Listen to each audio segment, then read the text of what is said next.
Hello everyone, welcome to another review. Before I get started, I'd like to thank everyone who's been following me and subscribing.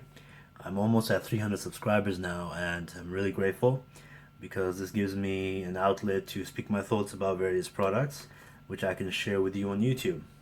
So today's video is going to be on another flagship product. This is the VE Zen. VE standing for Venture Electronics. Now one of my most popular video on any product yet is on the VE Monk Plus and how it compares to the original VE Monk. This is their flagship offering. This is the Zen. This retails for $148 in this configuration. There's one called the Black Edition, which is quite a bit more, but I'm just going to talk about this one with you today. So, the VE Zen, $148. That is a lot more than $5, which the VE Monk is. How can it justify the price? I mean, the VE Monk, by all accounts, is a great sounding pair of earbuds. So how can earbuds not only be that much more expensive, but also be 320 ohms impedance? You will need an amp for this. There's no way about it. You will need an amp for this. So, let's just quickly talk about the build quality first. The VE Zen has the same shell as the Monk Plus. The same see-through shell. Now, the thing about the shell is that they are not going for any flashiness or anything like that, even though if you look on AliExpress right now at the time of filming, you will see that there's a new version of the Monk called the Darth Monk, which is a bit like Darth Vader's helmet. It's like that shiny black color. Looks quite sleek. This is not that. This is the old style. This is the see-through shell that it shares with the Monk Plus and the Asura 2. So if you just put the shell in front of you and you compare it with the other two, you won't be able to tell the difference. Except this has their website written on it, 52ve.cn, whereas the Monk Plus has Monk Plus written on it. And a very important difference, this has a red colored cable. Now this cable is actually clear. The redness comes from the wire inside, of which there's a very neat photo on their AliExpress page showing what kind of high quality wire it is. So no neck adjustment and an L-shaped cable with a see-through wire with red wire underneath. Now, this is also very durable. I find this to be just as durable as the original Monk, which I really like the wire for that, by the way. For this reason, as you can see here, it's two wires stuck together in a very durable fashion. I find that to be, and it doesn't even fold. It doesn't even fold, doesn't even tangle so easily. So quite a durable wire, in my opinion. The shell, like I said, same shell. Now, you'll have to understand one thing when you put these on for the first time. You can't put any foam on here. You can put the thinnest of foam if you really want to have the comfort benefits of having a foam, the traction it gives you. You can put on just a slight bit of thin foam, but otherwise more than that will be killing the potential of these earbuds. Sorry, I keep making that mistake.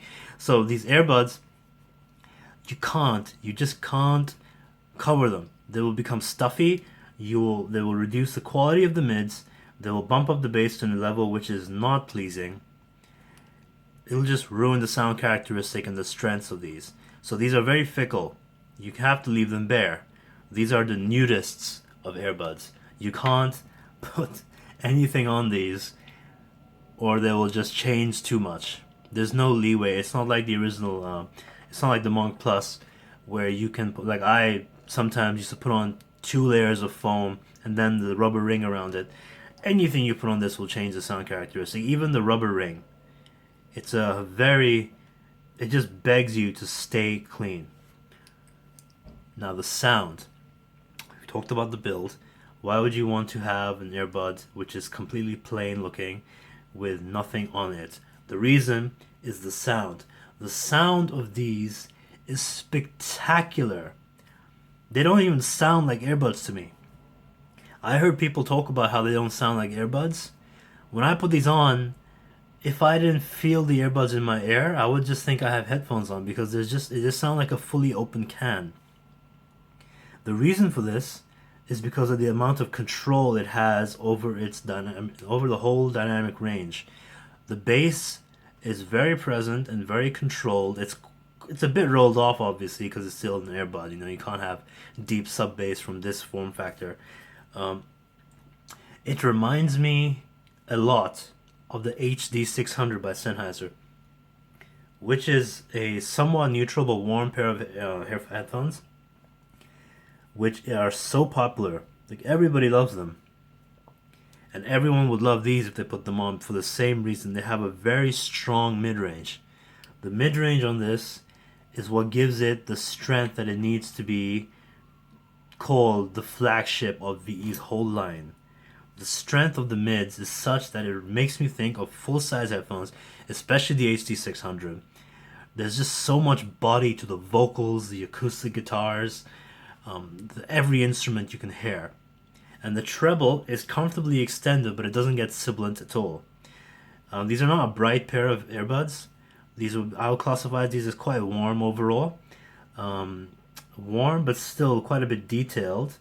But if you compare it to the likes of, let's say, the original Monk was also quite warm. But if you compare it to the Monk Plus, it's quite a bit warmer. The Monk Plus is more on the very neutral kind of spectrum. And the Asura 2, which I would call quite bright, actually, compared to this. Now, compared to the Zen, this is what makes the difference between the $5 one and the $148 one. The $5 one does an excellent job of recreating vocals in the mid-range. But this one does more than an excellent job. It does a job so good that you, like I said, you forget you're wearing earbuds. You start thinking, your brain starts tricking you into thinking you're wearing full-size headphones because there's just so much body to the vocals, to every sound that comes out in the mid-range, because the mids are very natural. There is a slight artificial nature of the mids in the Monk Plus and the Asura 2 compared to this. So in that regard, you are absolutely getting what you pay for.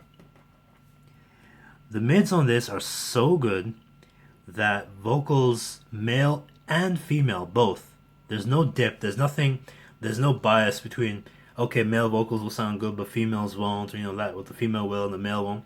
They both sound stellar on this.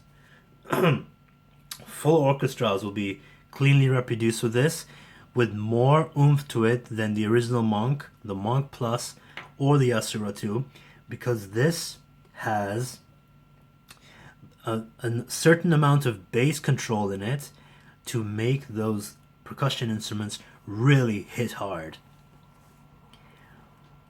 Drums sound great on this.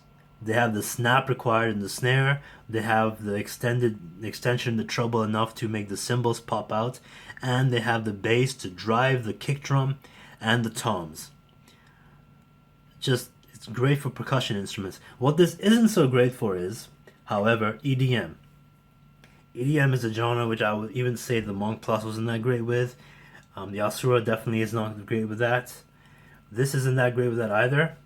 But I would just have to say to you once and for all, if you want to listen to EDM, do not listen to earbuds. The earbuds are not the right thing for that. You need bassier, maybe in-ear monitors for that, or you can just use full-size closed headphones if you want to listen to the sub bass and for EDM and stuff like that.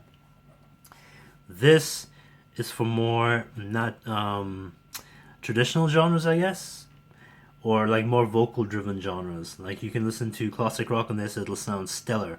You can listen to modern rock on this and it'll sound stellar. You can listen to metal, it'll sound great. I do that. I listen to metal on this, sounds amazing. The guitar solos pop out just as they should, and the backing track and the rhythm just stays where it should, just chugs along very evenly, very pleasingly. Jazz, blues, all those genres will sound great on this. The separation is incredible. It was incredible on the Monk, it's incredible on the Asura, but it's also incredible on this. In fact, I would say the soundstage is about the same on all the earbuds, but on this, I would say it's the imaging is just a slight bit less. There's less impact. Like if you're listening to a binaural recording and you hear someone's footsteps going from right to left, there's a slightly less snappy impact to it because this has more of a warm characteristic to it, a little bit more bass than your other ones. Those will be a little more clear in that respect. But that doesn't mean that this doesn't absolutely shine with air. There is plenty of air in these earbuds. And by air, of course, I mean the treble extension that gives very a realistic sound characteristic to stringed instruments. I was listening to the soundtrack of Grim Fandango, which has a lot of big band and jazzy influences. So if you're listening to that, you can listen to the horn section on the right channel. It'll come out very crisply. There's no sense of that the slight shrillness, realistic shrillness of that horn isn't coming out properly. The trumpets, no, they will come out completely fine with the Zen. These are my favorite overall pair of earbuds for the sound characteristics alone. I know they may not seem much to look at, but if you can overlook that, and if you can overlook the long time it takes to come to you, e-packet or any way they have to ship to you, these are a great purchase. But let's talk about amping. I have 3 amps with me currently. I have the Shit Magni 2, I have the Cavalli Liquid Carbon, and I have VE's own Runabout Plus, which I have right here. Now, of the 3 amps, I found the Shit Magni to it definitely powered these. I mean, it's a very powerful little amp, the Shit Magni 2, but there is a slight problem with if you pair them, because for some reason the snares don't snap as much as they thud if I use the Shit Magni 2. And this is on low gain. I always run low gain, so there's not going to be any like high gain distortion or anything of the sort, nothing like that. I found that even though it's a very clean signal coming from the Magni 2, I found that it was a little problematic paired with this. The Cavalli Liquid Carbon, however, sounds great, but it itself is a bit of a warm amplifier. It has a bit of a colored sound, which makes it such a good pairing for higher, more bright headphones, like let's say the DT990 or even the HD800. But for this, which is already quite warm, it's not the best pairing in the world. But it definitely brings out the strengths of this. But if you want to go all the way, if you want to score completely,